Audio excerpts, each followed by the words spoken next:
Hi, I'm CJ and this is my RC channel. I'm coming to you from my kitchen in the wee hours of the morning because I hate doing this when my wife sees me, because she doesn't like the idea that I'm using volatile chemicals with one of her nice pots. But it's a stainless steel pot, and that's exactly what you should be using for this kind of thing. In any event, I am dyeing nylon wheels. Yes, dyeing nylon wheels. The reason is they're all white, and that's fine. Very visible color. I like my cars to be as visible as possible. I also like them to be distinctive, so that I can easily tell my car from another person's car at a distance. If I look away for a second, if I'm distracted, if I look down to touch up my radio for some reason, I want to be able to easily spot my car. A lot of people run white wheels, a lot of people run bright yellow wheels. Yellow wheels are easy to spot. At the same time, you know, if everyone's running yellow wheels and you're running, let's say, bright green, or in my case, fuchsia, you're gonna see your car very quickly. I'm trying to go for colors that are bright. I've already got green wheels on one of my cars, works great. I wanted to go with something different, again, something very bright and vibrant, and so I'm going with pink, or fuchsia as it's called in this case. So I'm dyeing 3 sets of wheels for all-wheel drive buggy, 1/10 scale, and 4 or 6 sets of wheels for short course truck, 2 and 4 wheel drive. So how do you do this? Well, you take a stainless steel pan, you fill it with water, you heat the water up, follow the directions on the dye. I got this at a local Michael's. A lot of grocery stores carry tie-dye, that's all it is. And they have specific directions for dyeing nylon clothing, which applies to these because the plastic is usually a nylon-based plastic. The only difference is you add a little bit of vinegar. You can do it without that and just go straight up with the tie-dye. Choose whatever color you want. The longer you leave them in, the more vibrant the color is going to be, the darker potentially it will be also. So bear that in mind, and it's best to do all of them at one time. That way you're putting them in the same amount of dye with the same amount of water for the same amount of time. That way you get the same color on all of the wheels for your car. Now, I'll probably need more wheels down the road, but you know, if I time this, I can reasonably well repeat the process and get the same color. So, any event, that's what I'm doing here at almost 4 in the morning. Dyeing wheels and shooting videos for you guys so you can see how this is done, what's involved. Wearing gloves would probably be a good idea, but I'm not doing clothes. I'm not going to be sticking my hands into the pot. I'm not going to be handling anything. I'm going to use a set of stainless steel cooking tongs to dip the wheels in and pull them back out again. I'm going to do a bunch of them all at one batch, and then I'll rinse them in the sink, which is also stainless steel, and that'll be that. It's a fairly simple cut and dry tie-dye process. So if you guys want to make your car stand out, if you want to do something other than the same old white or yellow tires, wheels, get yourself some sets of nylon wheels, get white so that you don't have to worry about undying the nylon, which would be a real pain when you're talking wheels. They recommend it for clothing.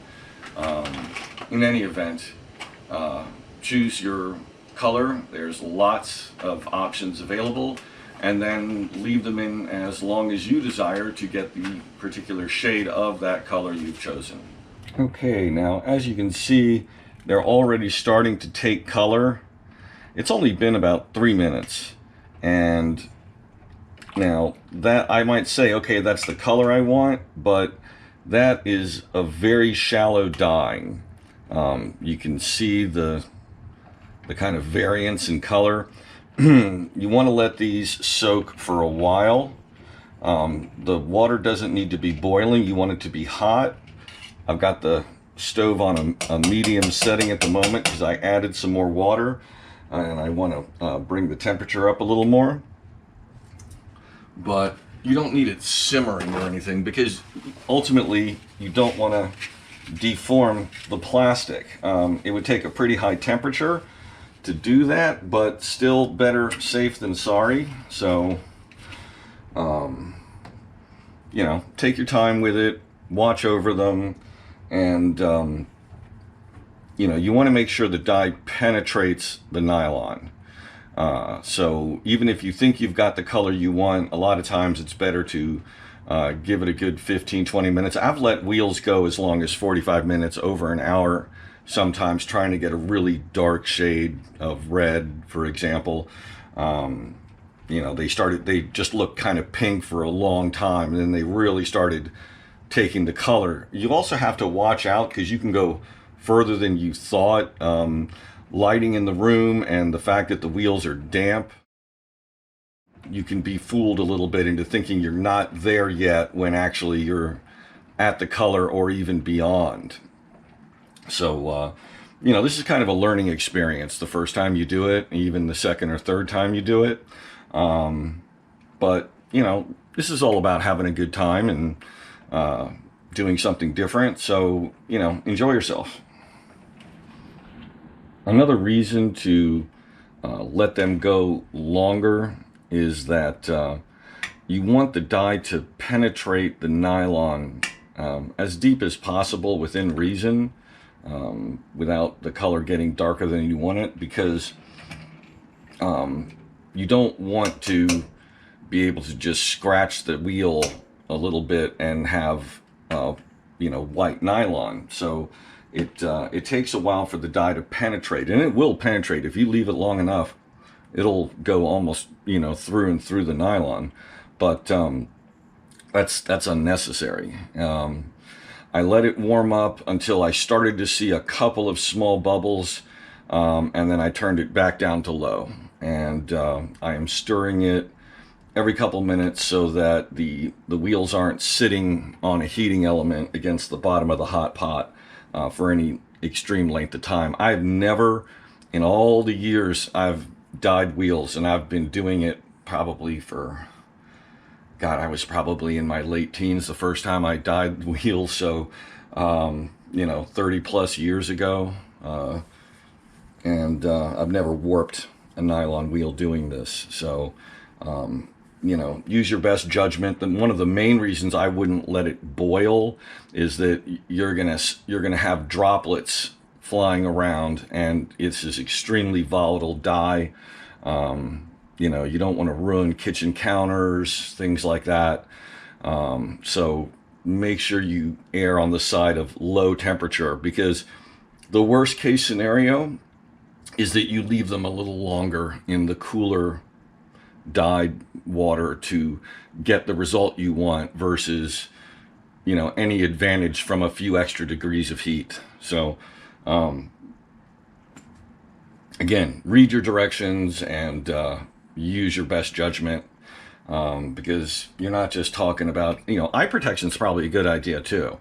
And that's another reason to avoid boiling if you're not wearing eye protection and you've got actual bubbles coming up. If you're not using a pair of tongs or some kind of ladle and you're, you know, dropping wheels in and getting splash up, it could get in your face. And if this gets in your eyes, make sure you read all the safety warnings in advance. It's very dangerous chemicals and you could do yourself permanent harm. So I'm not going to go over the directions because I don't know what exact dye you'll be using. So this is what 20 minutes does. Redder than I was expecting. I was expecting more of a lighter pink color, but no problem. It's exactly what I wanted, which is a bright, vibrant, standout color.